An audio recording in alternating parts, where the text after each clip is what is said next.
Commencer avec les types de données. Donc les types de données en Python, il y en a plusieurs. Donc on va commencer avec les integers. Les integers, ce sont des entiers. Donc ce sont des nombres, voilà, sans virgule, donc qui vont être, reconnus, par Python. Ensuite, vous avez, les floats, donc les nombres flottants, qui vont être les nombres à virgule. Alors attention parce que les virgules, c'est le point. Donc voilà, ça c'est pour les floats et les strings, ce sont les chaînes de caractères. C'est tout ce qui va être entre, les, doubles quotes et les simples quotes, donc les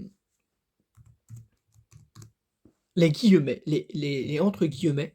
Donc ça, c'est très important et puis on a les booléennes, donc les booléennes, ce sont, les vrais ou les faux. Donc c'est tout ce qui va être, pouvoir régler toutes les questions de l'ordinateur qui vont être, réglées par vrai ou par faux. Donc bien sûr, ce sera, tout en français, mais par convention, on va tout nommer en anglais, donc ça, c'est très important. On va commencer avec les types de données. Donc les types de données en Python, il y en a plusieurs. Donc on va commencer avec les integers. Les integers, ce sont des entiers. Donc ce sont des nombres, voilà, sans virgule, donc qui vont être, reconnus, par Python. Ensuite, vous avez, les floats, donc les nombres flottants, qui vont être les nombres à virgule. Alors attention parce que les virgules, c'est le point. Donc voilà, ça c'est pour les floats et les strings, ce sont les chaînes de caractères. C'est tout ce qui va être entre, les, doubles quotes et les simples quotes, donc les guillemets, les entre guillemets. Donc ça, c'est très important et puis on a les booléennes. Donc les booléennes, ce sont, les vrais ou les faux. Donc c'est tout ce qui va être, pouvoir régler toutes les questions de l'ordinateur qui vont être, réglées par vrai ou par faux.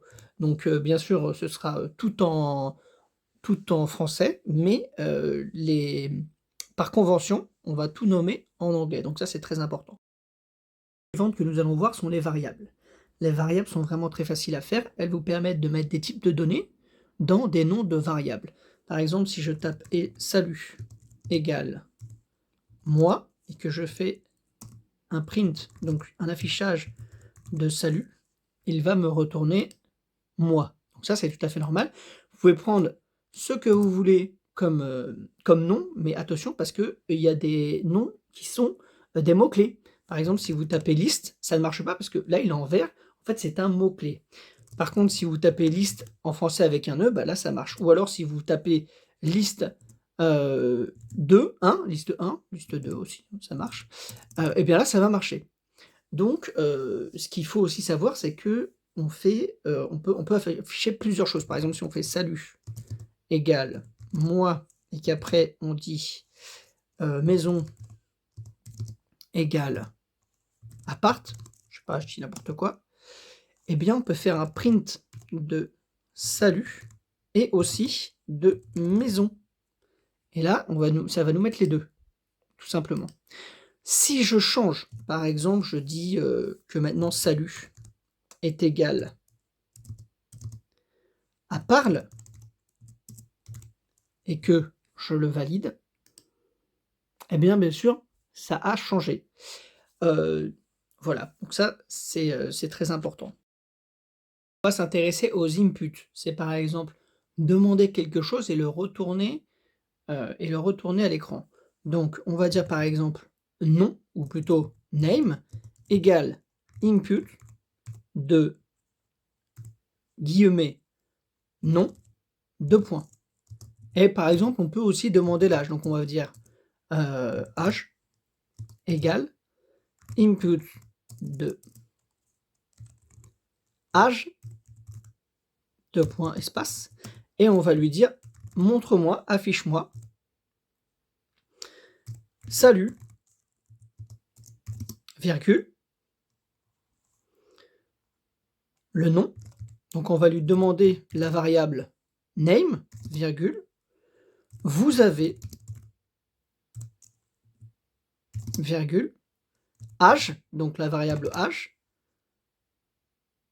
et là on va marquer en.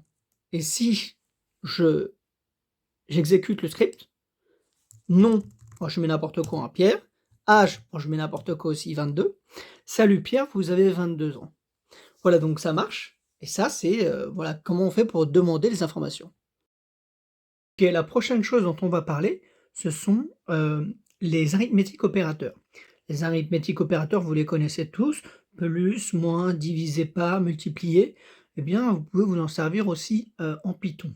Par exemple, on voit y égale 3 et à la ligne d'en dessous, x égale y plus 7 et afficher x. Donc bien entendu, quand on fait afficher x, eh bien, ça, affiche, le bon résultat, c'est-à-dire 10. On peut aussi changer avec une multiplication, donc c'est, l'étoile qui est ici, donc on valide et ça nous donne le bon résultat. On a aussi puissance, alors puissance, c'est 2 petites étoiles, comme ça on met 2 petites étoiles, on valide et puis on a, le bon résultat. Donc voilà, ça c'est pour les, opérateurs arithmétiques. La chose suivante que nous allons voir, ce sont les string methods. Les string methods, ça nous permet de changer une string, par exemple, en rajoutant un point à la fin, par exemple, en faisant tout en minuscule ou tout en majuscule, ou par exemple en mettant une majuscule au début de la phrase, ou par exemple en demandant, bah, combien il y a de L, par exemple, dans une phrase. Quel est l'intérêt? Bah, l'intérêt, c'est quand vous allez demander quelque chose, quand vous allez faire votre demande et que la personne répond à moitié en majuscule, moitié en minuscule, et ben, ça vous permet d'avoir quand même une égalité, sur, une phrase qui va être reconnue. Donc par exemple, si je dis: «Salut» égale «Salut à tous» et que je fais point upper et que je le valide. Alors bien sûr, il faut que je fasse un print de «Salut», sinon ça ne marche pas. Hop, et bien ça me met tout en majuscule. Si je fais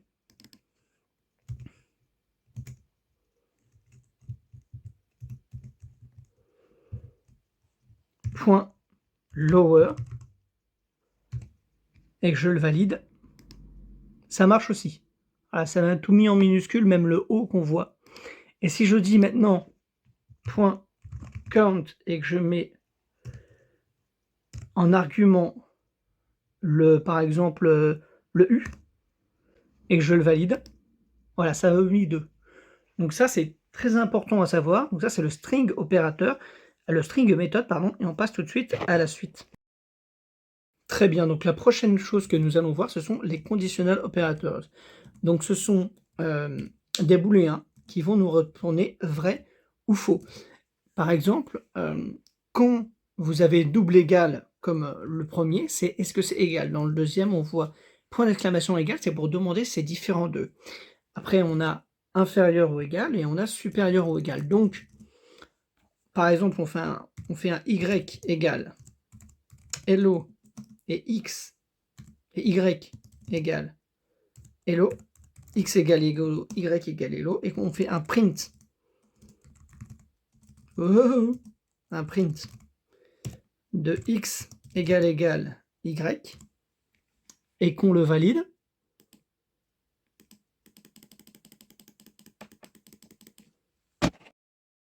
La prochaine chose que nous allons voir, ce sont les conditional operators. Ça vous permet, c'est un booléen qui vous permet de répondre par vrai ou par faux à une question posée. On a bien sûr le double égal, qui est différent de l'égal tout court qu'on a vu précédemment. On a le point d'exclamation égal, qui veut dire différent de. On a le inférieur ou égal, et on a le supérieur ou égal. On a aussi le égal et le inférieur et le supérieur. Par exemple, quand on prend x égale 7 et y égale 7, et qu'on dit je veux que tu m'affiches est-ce que x est égal à 7, eh bien la réponse va être évidemment oui. Si maintenant je change et que je dis je veux que tu me dises si c'est différent et que je le valide, eh bien là on voit bien sûr que c'est faux parce que c'est pas différent. Voilà. Si on le remet à égal, bien sûr, voilà. Si maintenant je change et que je dis, ben voilà, j'ai envie de dire que c'est 7,0. Est-ce que c'est vrai? Eh bien, c'est encore vrai. Donc voilà, ça, ce sont les conditional operators, ce sont des booléens. Et on passe tout de suite à la suite. Nous allons maintenant parler de if, elif et else. C'est simplement pour vérifier si une information est vraie ou pas. Si elle est vraie, fais quelque chose, si elle n'est pas vraie, ne le fais pas, ou alors fais-le de manière différente. On a un exemple, donc x égale, on demande à l'utilisateur input le type, et donc on va faire un if, si x est égal à humain, donc si ce que j'ai tapé est égal à humain, imprime, tu es humain. Mais quoi qu'il arrive, tu imprimes toujours afficher cela.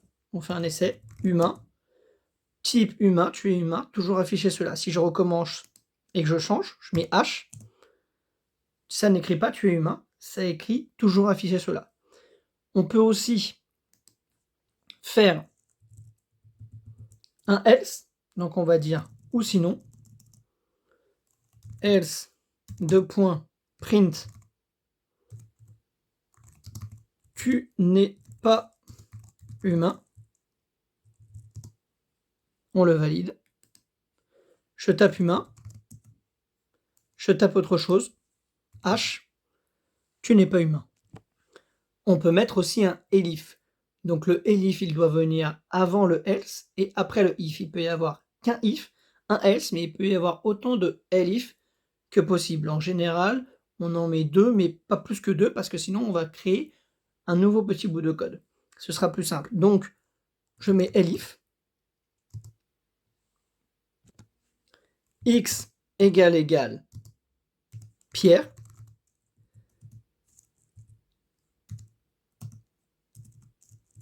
et je vais imprimer salut Pierre. Si on recommence et qu'on fait Pierre, ça marche. Les collections sont un ensemble, ordonné ou non, d'éléments qui sont soit des listes, soit des tuples. Les listes sont ceux que l'on voit à l'écran avec des crochets. À l'intérieur, il y a des types de données qui n'ont pas besoin d'être du même type. Tous les éléments de la liste ont un numéro que l'on appelle indice. Et le premier élément aura l'indice 0. Si je veux récupérer un élément, je mets son indice et je demande un print. Je peux aussi demander la taille de la liste en mettant len devant. À ce moment-là, il me mettra le nombre d'éléments qu'il y a dans ma liste. On peut aussi ajouter des choses à la liste en mettant .app derrière. Exemple, x.happen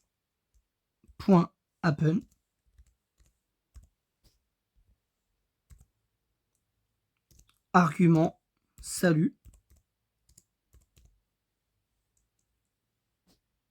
On peut aussi insérer des choses entre certains caractères en utilisant insert.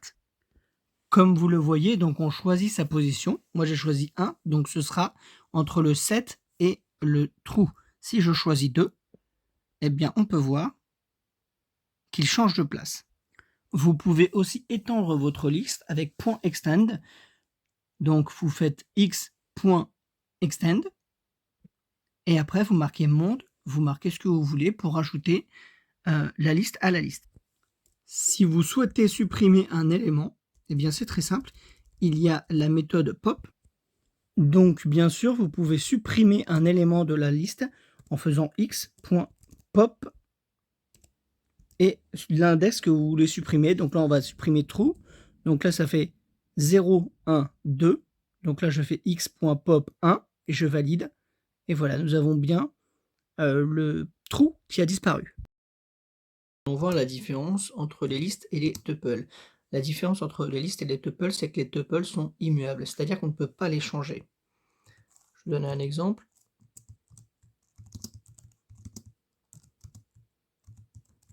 Donc ça, ce n'est pas possible de le changer, mais par contre, vous pouvez faire une liste dans un tuple. Par exemple comme ceci.